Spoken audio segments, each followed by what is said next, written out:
Hello my loves, and welcome to my November wrap-up. In the month of November, I finished 29 books for a total of 5,927 pages plus 102 hours of audiobook.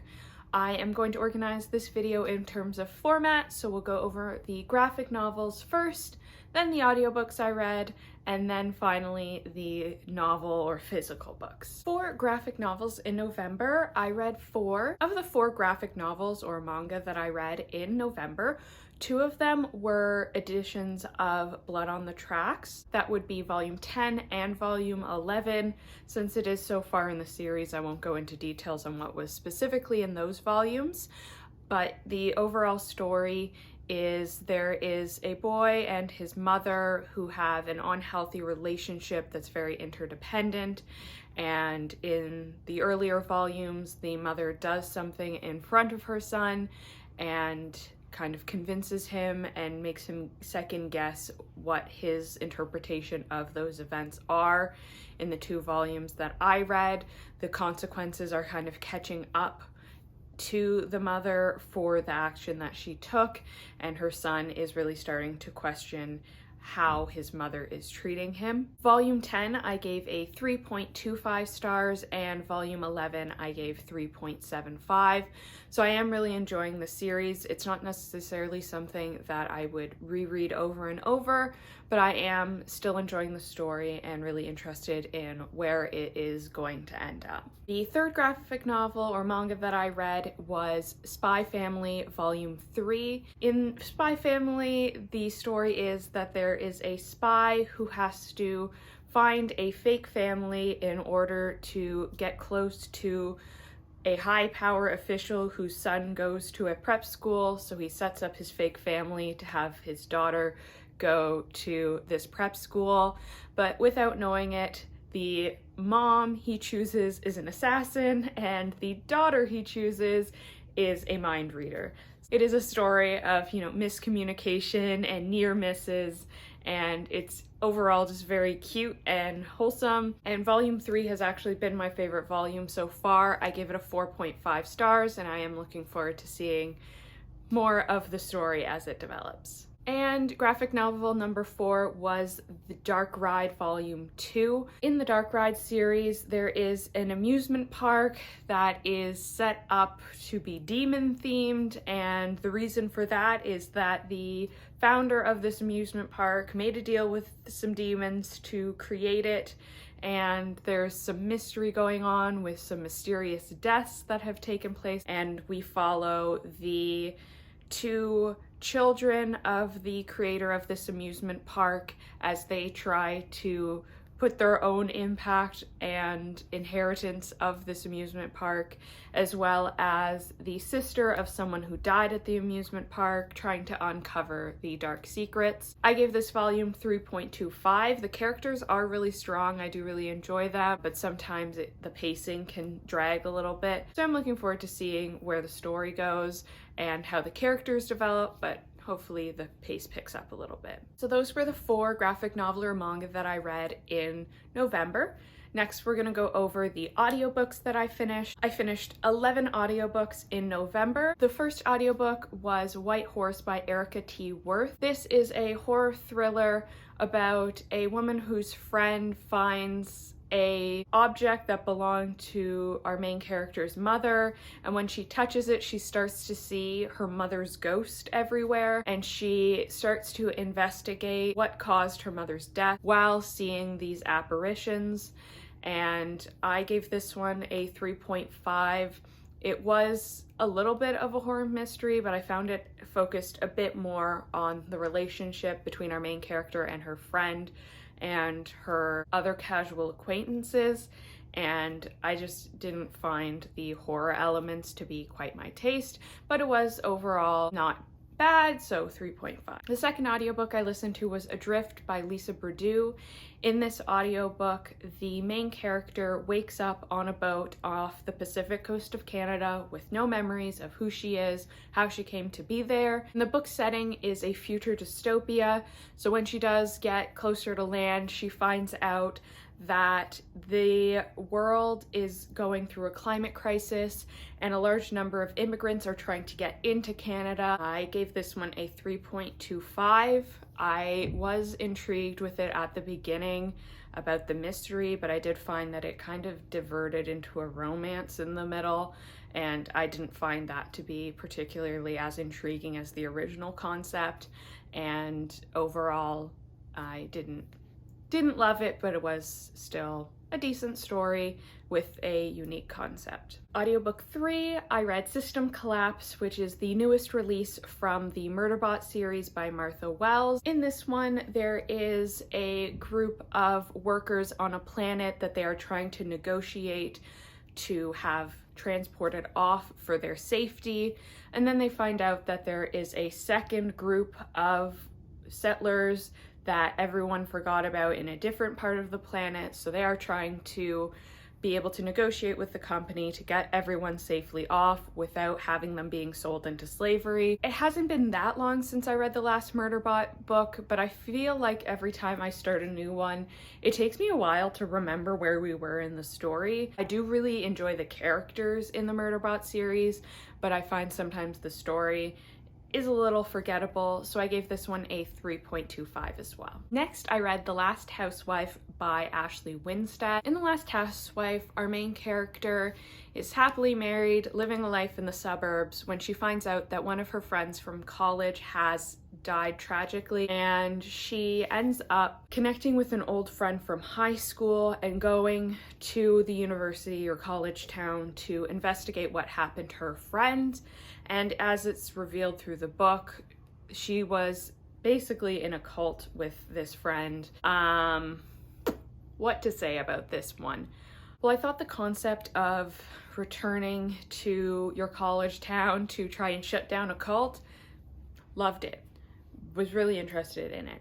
However, the cult had some very toxic beliefs around women, and I felt like some of that was put in the book specifically for the shock value and not necessarily as a critique of those beliefs. So I didn't think that was handled in the most sensitive way. 3.25 is the rating of the month because that is what I ended up giving it. The writing was average. The characters were pretty good. I had some weird feelings about how some of the sensitive parts of this book were handled. Next, I read Stone Blind by Natalie Haynes. So this is a Greek mythology retelling of the story of Medusa. I gave this one a 2.75. I don't think this was the strongest retelling that Natalie Haynes has done, or even the strongest retelling of any of the Greek myths. I found that it jumped around a lot from different perspectives, which made it very hard to follow. I think probably making it even harder to follow as an audiobook because you don't have quite as distinct cutoff between chapters to do that mental shift. I just found it very hard to follow what was going on, even though I am quite familiar with the Greek myths. So 2.75, this wasn't my favorite. Next is a nonfiction book, which is Valley of the Birdtail by Andrew Stobo Snyderman. This is a nonfiction book about the history of a very small town in Canada, and it's really a case study to evaluate the treatment of Indigenous Canadians or Indigenous peoples of Canada and how their treatment by the government impacts their prospects in life. So it was about the legacy of residential schools, how even within the public school system that those schools near reserves are often underfunded. And I thought it was a really good introduction to deconstructing some of the toxic or mistaken beliefs people have about Indigenous peoples in Canada and the benefits that the government gives them over everyone else, and how they really are not as beneficial as most people see them as. They're not handouts. They are a way to exclude and single out those communities to the detriment of them. And I thought that there were really good parallels between the Indigenous peoples as well as immigrants. I would definitely recommend this. It does also include at the end some recommendations on how we can, as Canadians, move forward with reconciliation. So I thought it was a really well done book. I gave it a 4.25. On audio, I also finished 2 books of the Broken Earth trilogy. So that was The Obelisk Gate and the final in the series, The Stone Sky by N.K. Jemisin. I gave both of them 3.25. I felt like I lost the plot a bit. I did really enjoy the first one, and I honestly had trouble keeping track of characters, which is something that I know I always struggle with in bigger fantasy stories. When there are multiple plot lines going on in different places, I sometimes lose track. So maybe this just wasn't a series for me. It wasn't bad. The writing was excellent. Just for me, I found the plot hard to follow at times. I also read a Riley Sager this month, which was Lock Every Door, and I gave this one a 2.75. This is a thriller about a woman who breaks up with her boyfriend and has to find a new place to live. When she finds an offer to be able to house sit in this bougie apartment building and get paid quite well for it. But once she gets there, there is some weird stuff going on with some of the other residents and previous apartment sitters who have disappeared mysteriously. I give this one a 2.75. I didn't particularly like any of the characters in it, and I kind of saw the ending coming, so for me, I didn't think the plot was particularly strong. I wished it had gone somewhere different. I know Riley Sager is a bit divisive as an author, but this one just wasn't for me.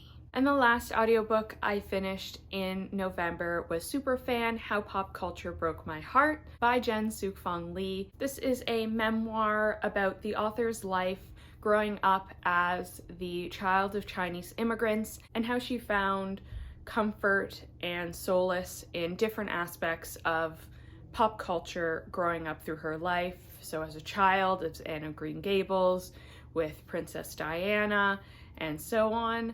I give this one a 3.5 star.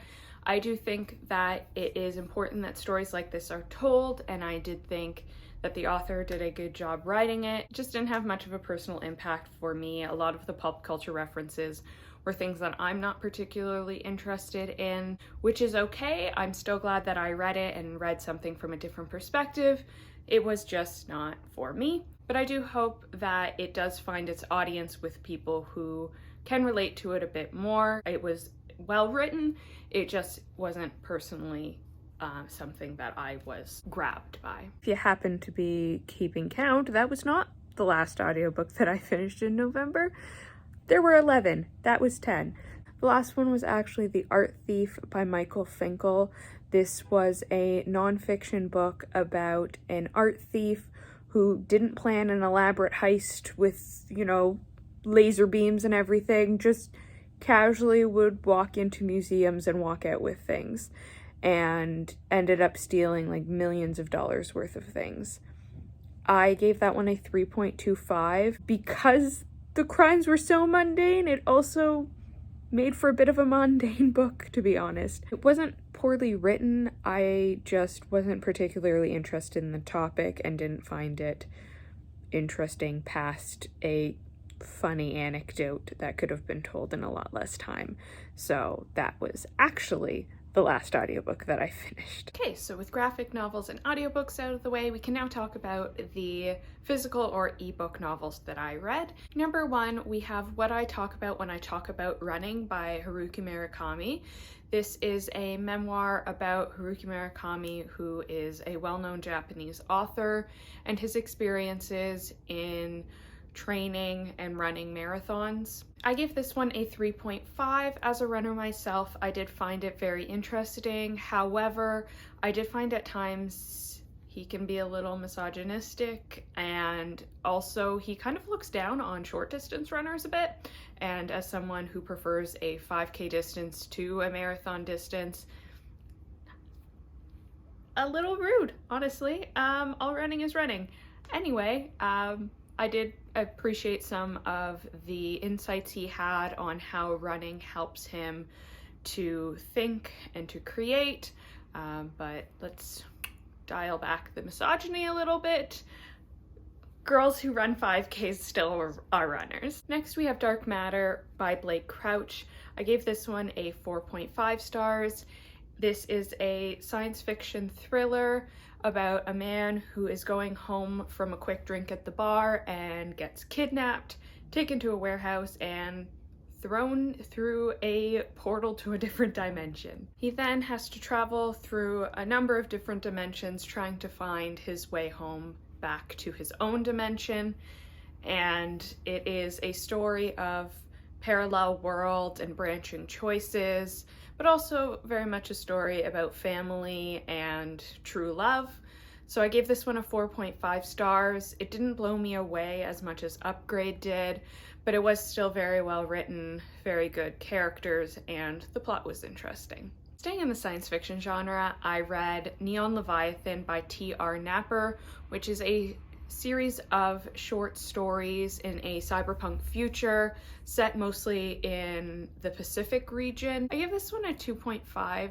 I just didn't really enjoy most of the concepts or the characters that much. There was one that really stood out to me, and other than that, a lot of them were just kind of boring. There's a lot about war and gambling, neither of which are topics that I particularly find very interesting, and I was really disappointed because I do like cyberpunk as a genre, but this collection of stories just wasn't for me. Even lower than a 2.5, the next book I gave a 2.25, and that was Crash by J.G. Ballard. I had watched the movie Crash back when I was in film school, and I was interested to read the book to see where that story came from.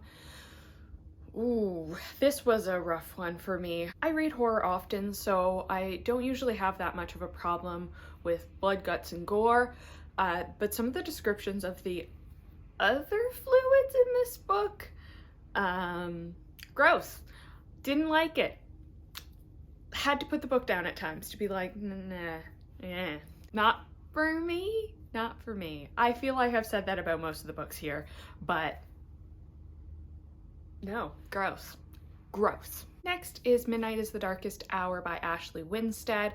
I gave this one 3.25 stars. The protagonist in this book, Ruth, is living in a small town in Louisiana where her father is a really well-respected religious figure, and the inciting action here is a body is found in the nearby bayou, and some secrets that Ruth is keeping are about to come to the surface. So her and her male best friend from high school are scrambling around trying to keep their secrets hidden, as well as deconstruct some of the extreme religious beliefs that they were raised under. As I said, I gave this a 3.25. There were so many allusions to Twilight in this book that really brought me out of it. And the on and off romance of the two best friends, I thought they didn't really have the best of chemistry, and it was kind of weird.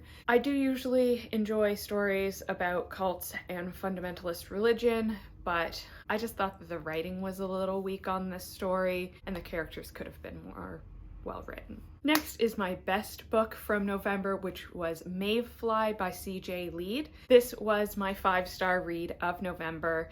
The plot of Maeve Fly is about our main character Maeve, who is a Disney princess by day and at night indulges in some very dark fantasies.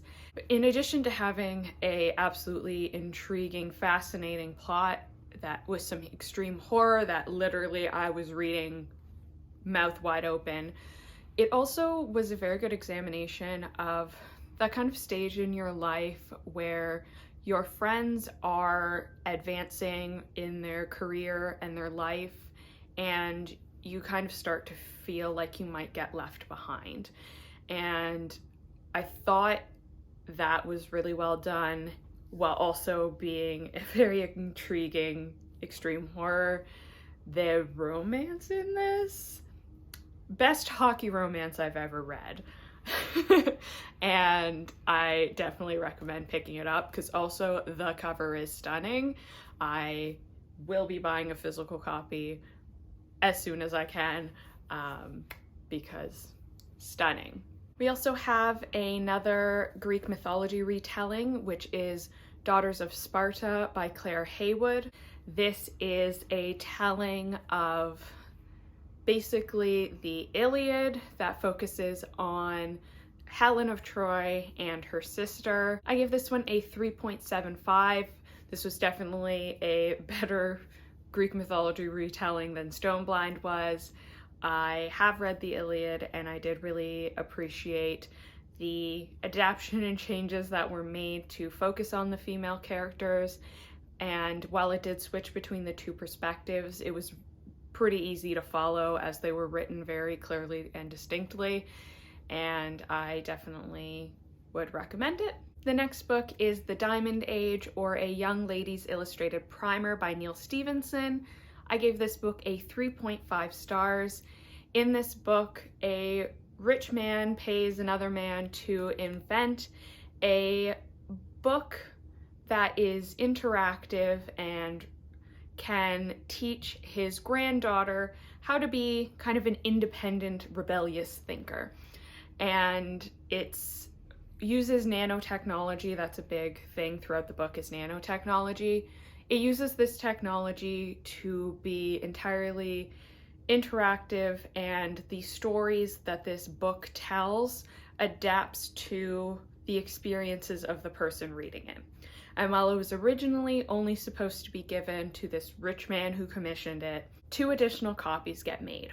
One gets made and given to the daughter of the man who invented it, and another copy is stolen and ends up being given to a little girl who is in an underprivileged neighborhood and has not the greatest family situation. So the story is multi-layered. There is the layer of the underprivileged girl growing up and using the book to learn and really get the education that she otherwise would not be able to get. There is the story of the inventor and him trying to be a good father while also being used by certain corporations and other entities for his knowledge of nanotechnology. And then there is also kind of a bigger, wider picture of the fight between different religions, areas, neighborhoods of this world. So I gave this book a 3.5. The storyline about Nell growing up with the illustrated primer, loved that. There's a story about the actress who voices the book, loved that. The bigger picture stuff about the different belief systems that operate within this world, I didn't quite enjoy those sections as much, and I found those dragged on.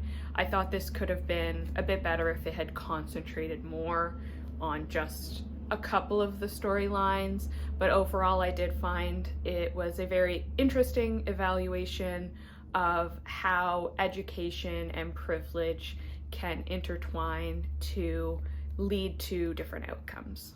The next book I read after that was Ovid's Metamorphoses, and if you watched my What I Want to Read in November, you will notice this is a very different cover. So I actually started this as a different edition and DNF'd it because the edition I got from the library was very much reading like when I used to take notes in university. It was very like bullet point, but with commentary and brackets. And I made that comment to my sibling about how weird it was written. And they replied back to me, they're like, I don't remember that when I read it. That seems not like I remember it. So I returned that to the library, and then a weekend or so after that, I went to a used bookstore and found this copy and figured I'd give it another go. This one is definitely a much better writing style than the one that I had originally tried to read. However, I did not end up giving this a rating. So I did not end up rating this because while I understand the historical and literary importance of this, it was a slog for me to get through. I am very familiar with Greek mythology, and having to translate in my head the Roman god names and try and keep track of all of the different people got to be a bit of a task. And I did enjoy some of the poetry aspects of it. I thought it was really well written in terms of that, but I can't say that I enjoyed it. And then book 15 goes a bit off the rails. What was Pythagoras doing in there? Aren't you the math guy? What are you doing in my book of mythology? And then there's a weird prayer to Julius Caesar at the end. Maybe I just didn't understand those bits, but that seemed weird to me and really off of what I was expecting. So I get that it's important, but I didn't get it. And so I just didn't end up rating this, because also I use a compile rating system, and I have one for fiction and one for nonfiction. And this being myths makes it a little hard to decide which system to use, so I didn't end up rating this one. But now I can say that I've read it, so bragging rights. I also read Paris the Memoir, which is written by Paris Hilton. I gave this one a 3.75 stars. Repo the Genetic Opera is one of my favorite movies of all time, so I was interested to read this to see if she referenced it, and she did, and loved that. Was so excited to see her perspective on that. And definitely there's some very important points in this book about the troubled teen industry and her experiences at one of those reforming camps for troubled teens. And I did really find that interesting and is a very important topic to discuss. And then there were these times she referenced crypto, and that's embarrassing. But I do really appreciate both the discussions about the troubled teen industry this book could elicit, as well as the way that the media treats young female celebrities and the way that they try to sensationalize what is completely normal teenage behavior into something more scandalous. I would recommend it if you are interested in those topics of discussion. Just some of the references to NFTs and crypto, little cringe, let's be real. Okay, so that was all of the standalones that I read in November. Now we'll go over the series. I read Robots and Empire by Isaac Asimov. This is the 4th book in the Robots series, and I only found out after reading it that it also brings in elements of 2 of Isaac Asimov's other series, which I haven't read. So I ended up giving this one a 3.25. I actually enjoyed this one a bit more than any of the other Robots series ones. I really enjoyed the robots as characters, and I thought some of the discussions about what makes humans humans if they're no longer on Earth to be kind of interesting. But overall, I think I might have been missing something because I haven't read, I think it's the Foundation series and then one other series, that some of the concepts might have been lost on me. And I think that it doesn't stand well on its own outside of maybe that context. So I ended up giving it a 3.25. And now I can say that I've read the Robot series and move on with my life. I also read Lucas on the Line, which is the 5th Stranger Things book. This is about the character Lucas and the friends group's transition into high school. So in the show, they show that the majority of the groups joins the D&D Hellfire Club, but Lucas chooses instead to prioritize basketball. So it's really an exploration of how one can balance multiple interests and still maintain friendship connections, as well as maybe making some new friends. I gave this one a 4.25. There was also discussion of race and how living in small town Hawkins, Indiana, Lucas's life is affected by there being very few Black people within the neighborhood, and how that relates to his examination of himself and his family. So I did think that that book was very well written in terms of those discussions and was a good way to tie in some of that into the Stranger Things series for young adults who are familiar with the series but wouldn't necessarily maybe seek out actively a book on that topic outside of that. Next, a continuing series for me is the Sookie Stackhouse Mysteries. So in November, I read Definitely Dead, which is the 5th book in the series by Charlaine Harris. I gave this one a 3.5. In this one, Sookie starts dating a new man who is a were-tiger, and her cousin who died in a previous book, she is finally able to go down to her cousin's apartment to clear out her stuff. And in the apartment, she finds a dead body. So I gave this one a 3.5. I thought the plot was interesting, but it did take a while to get started. And also, I do not like the new beau.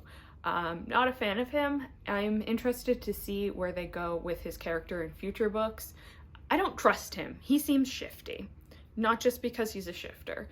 So I'm going to be reading the next book this month, and we shall see where that relationship goes. And last final book for this video is The Kiss Curse by Erin Sterling.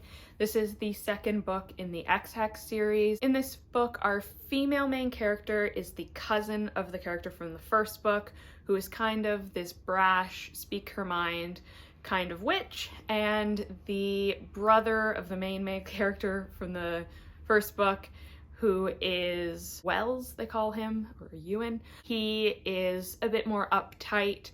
He is very loyal to his father. So Wells goes to the small town from the 1st book, Glens Hollow, I think it's called, and he is trying to basically restore his family's name, and he opens a magic shop right across the street from the female main character's magic shop, so there's a bit of a rivalry going on.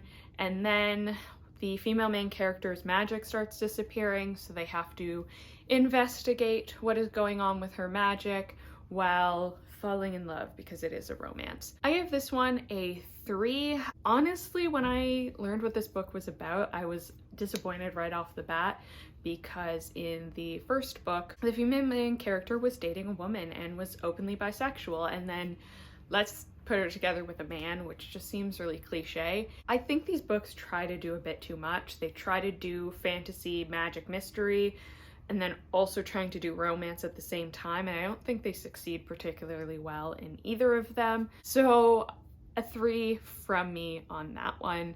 And I think there's a 3rd one coming out next year. We'll see whether or not I choose to read that. So those are all of the books that I read in November, 29 books in all. Definitely the highlight for me was Maeve Fly, so if you're looking for a recommendation and you're into extreme horror, definitely pick that one up. Leave down below in the comments what your best book from November is, and I'll see y'all next time.